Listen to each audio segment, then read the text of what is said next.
அந்த மனுஷன் வயசான காலத்துல 70 வயசுக்கு மேல ஆயிடுச்சு. எல்லாரும் சொல்றாங்க, ஐயா உங்களுக்கு ரொம்ப உடம்பு முடியல, பேசாம கொஞ்சம் ஓய்வு எடுங்க அப்படின்னு இருக்காங்க. ஓய்வு எடுங்கன்னு சொன்னதுக்கு அவர் என்ன தெரியுமா பதில் சொல்லியிருக்கிறாரு? ஏங்க ஏங்க காலையில 2 இட்லி சாப்பிடுறேன், மத்தியானம் கொஞ்சம் புலவு சோறு சாப்பிடுறேன். புலவு சோறுனா வேற ஒண்ணும் இல்லை, இப்ப இருக்க பிரியாணி.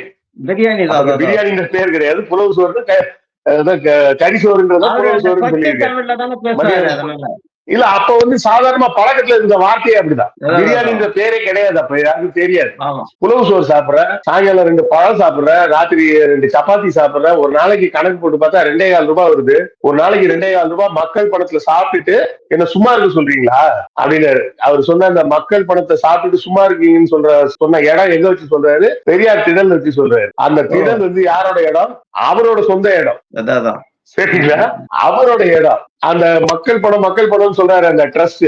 அந்த ட்ரஸ்ட்ல இருக்கின்ற 85% பணம் வந்து அவரோட சொத்து.